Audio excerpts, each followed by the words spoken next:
What's going on, GQ? I'm Daniel Ricardo, Formula One driver, sometimes very fast, and today I'm going undercover on the internet. Let's do it. It's actually me. Cora. What's Cora? Why does Daniel Ricardo squat before racing? Glad you noticed. It's kind of a comfortable position for me. Open up the hips, the adductors. Sound like I know what I'm doing. And it's just a way for me to kind of get into my little space. I've got my headphones on. It's my happy, quiet place before essentially I go into battle. I could never do that squat a few years ago. Now I can, and I like it very much. All right, next one. How does jet lag affect F1 drivers, given that they are rounding the globe literally throughout the year? Honest answer, I am jet lag as we speak. So it's something you just learn to deal with. We can prepare a little bit, so before a certain time zone, we might try to adapt a few nights before getting onto that time zone, but sometimes you just kind of have to suck it up and push through it. Everyone thinks you get used to it. Oh, you've been doing it for so long, but sometimes it's luck. Sometimes I will sleep awesomely and sometimes not.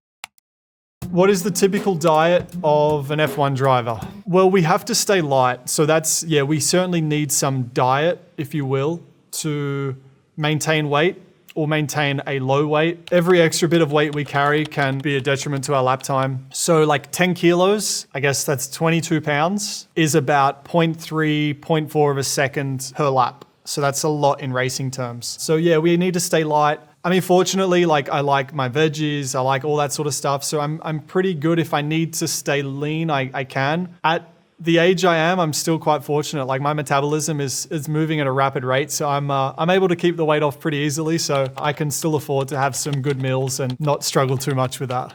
Posted. Instagram. Alrighty.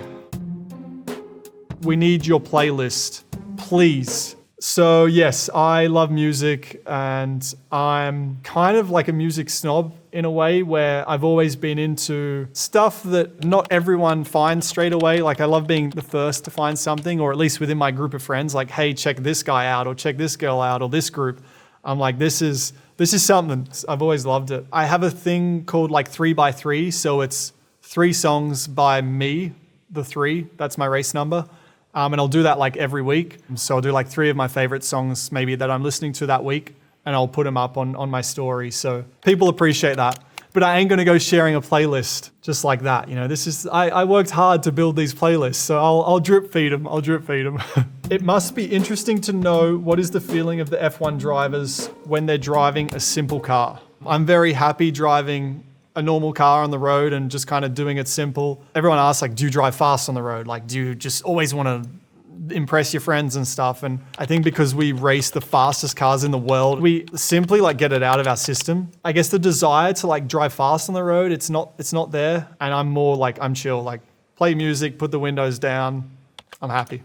There has been people that have pulled up next to me at a set of lights. And there was one guy once in a sports car, and I was not in a sports car at that time. And he's revving it and he wanted to race me. I was like, yeah, let's race. And I was being sarcastic. So he went off at the lights and he won. And he probably still tell his friends to this day that he beat me in a race.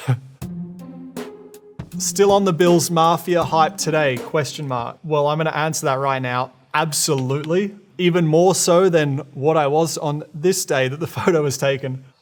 I've really, really got into NFL the last few years, and I am Bills Mafia for life now.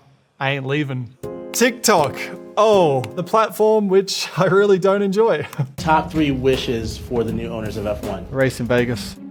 How excited is Daniel for Vegas? I wonder if he's going to be in those casinos or leave with a new tattoo. So I do really like Vegas. I went through a good run at Vegas where I was going every year for a few years, if not twice a year. But I'm not really a casino player. I just love the pool parties, the day parties, and then they inevitably flow into the night scene. So it was kind of a time where I was just really enjoying letting my hair down and having a good time, and Vegas was my happy place. I think Vegas is going to test us when we have to compete there for sure. The way I'll approach it is I'm there for a job, and if I do that job well, then I can enjoy Vegas, I guess the night of the race or the night after the race, or maybe I'll stay for a few days. But I'm also in my 30s now, so, I'm not mid-late 20s anymore. So I don't know, maybe Vegas, maybe that was a time in my life. We'll see. We'll see how tempted I get going back.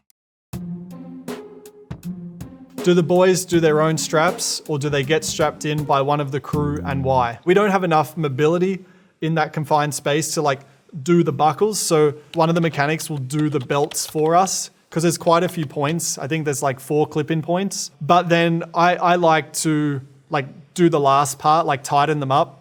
So like the shoulders I'll do myself just to a level where I'm comfortable. I do like them pretty tight because once we start going on track, like once you start pulling 3, 4, 5 Gs, you'll move. Like you'll think the belts are tight, but you're still gonna move. So I like to give them a good yank.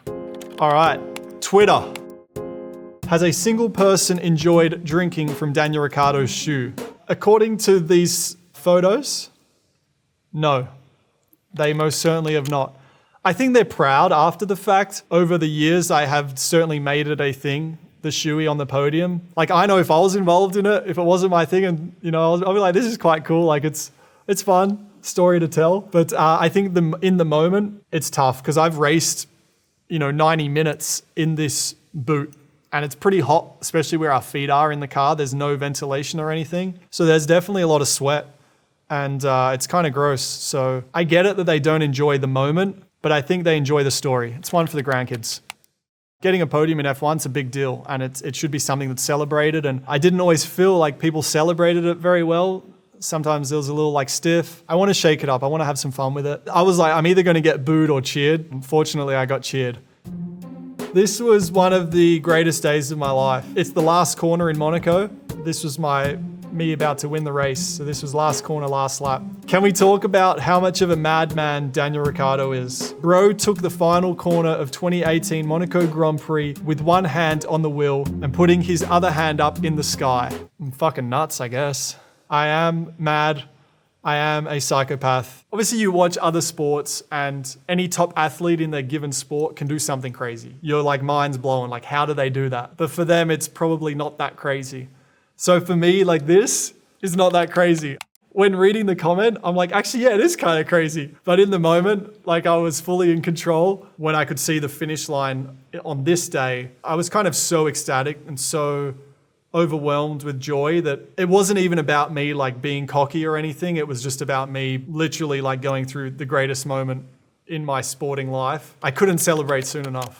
Next one. YTF is Daniel Ricciardo joking about retiring. He's literally the only reason I watch this sport. I also like how it's been worded like kind of aggressive at me, but then it's also like really sweet. If I was seriously thinking about retiring, it's stuff like this which would really make me second guess it because I'm like, man, like I do it like for me and I do it because I believe I can still do it at the best and the highest level, but I also can have a positive effect on other people and really give them something to like be excited for. So this sort of stuff definitely like makes me want to do it longer. So that's actually really cool.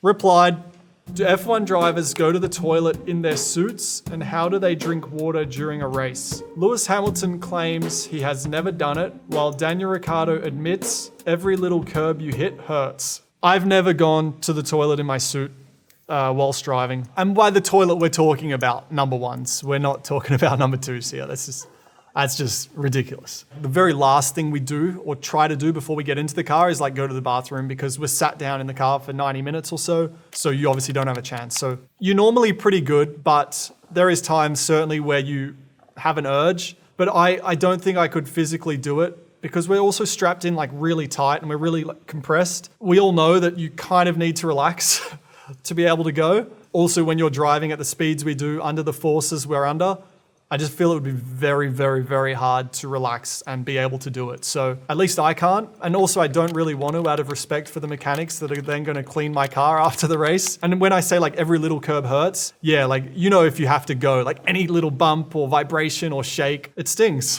And then how do we drink during a race? So we have basically a pack and that'll have a drinks tube coming through it. It'll connect to our helmet. And then we have a tube running like under through the helmet. So I'll have like a straw that sits just to the side of my mouth during the race. And then when I want to drink, I'll just like reach my hand up, like normally on a straight where you have a few seconds. I'll reach my hand up, like flick the straw in my mouth, get a few gulps, flick it back out of my mouth, and then get going again. So I say get going again, continue to be going.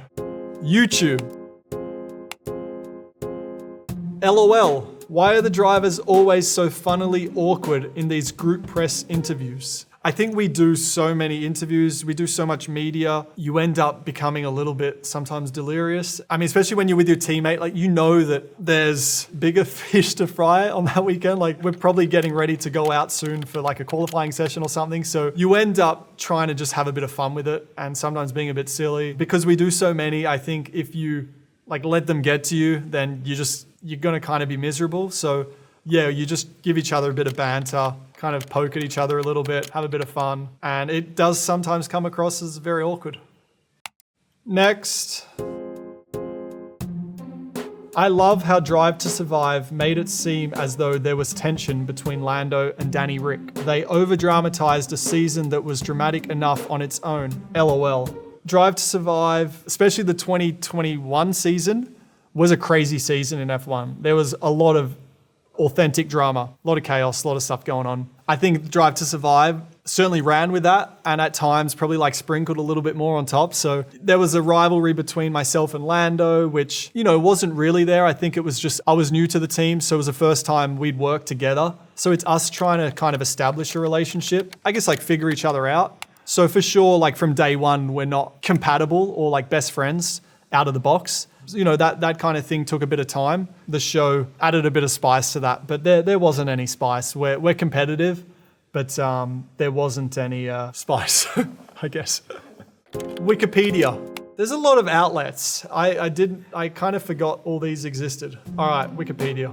He is often referred to as the honey badger, referencing his racing style, explaining how it's supposed to be the most fearless animal in the animal kingdom. When you look at it, he seems quite cute and cuddly, but as soon as someone crosses his territory in a way he doesn't like, he turns into a bit of a savage and he'll go after anything. Tigers, pythons, he turns very quickly, but he's a good guy. I guess that's my quote. So yeah, my nickname is the honey badger. I don't think people always took me that seriously and kind of respected my competitive side. But deep down, like I know how much of a competitor I am and I know that I can like get my teeth stuck in. I needed to let this come out, you know, to really establish myself in Formula One and to turn a little bit of like my easygoing reputation around. I kept the kind of the cool, easygoing demeanor off track, but on track, I was like being talked about the most kind of like aggressive overtaker and like the guy that other drivers would fear, all this sort of stuff. And that was really cool for me to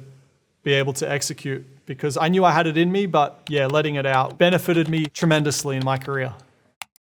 Reddit.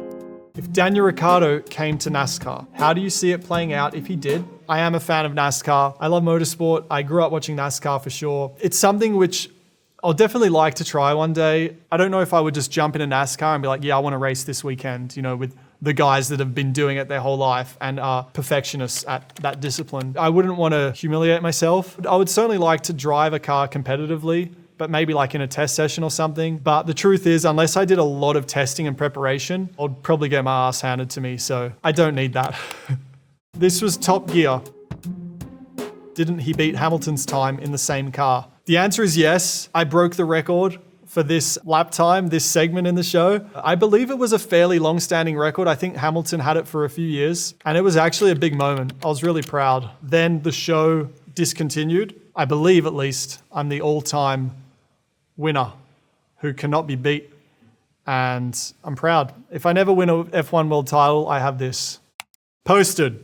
Fun fact. So not only did Daniel Ricciardo get credit as the percussionist on The Man himself, but he also got a shout out in Goal of the Century on the Gang of Youth's new album. This is so cool. So it's The Rabbits Are Chasing, Ricardo is Racing. I love music. I don't play. I'm not a musicianist or a musician. A musicianist. I'm not a musician. Music really speaks to me. There is something inside me which just relates tremendously to music. Gang of Youths is an Australian band who I got to know over the last few years, and I'm a big fan of them. The lead singer, Dave, when they were making the new album, was like, oh, I'm going to give you a shout out in the album. And I was kind of like, oh yeah, like I didn't think much of it. And then when they finished the album, he sent me a link to it before it got released. He goes, check out the last song on the album. And it's quite a long song. And it gets to about the 6th minute and I hear the line, Ricardo is racing. And I was, even now, I'm like, It's like such a big deal for me. Off track, one of my most proud moments is to be shouted out in a song. Another song on the album, The Man Himself. So yeah, we did percussion. So we went to watch them record, two friends and actually people I work with. We went to watch them record in studio, and then it was kind of like, do you just want to be on the album? We're like, we can't play, like we suck. And they talked us through it, and eventually we made enough noise that it was worthy of the album. It's in kind of the opening sequence of The Man Himself. Just living all my dreams right now. Okay, that's it. Signing off the internet.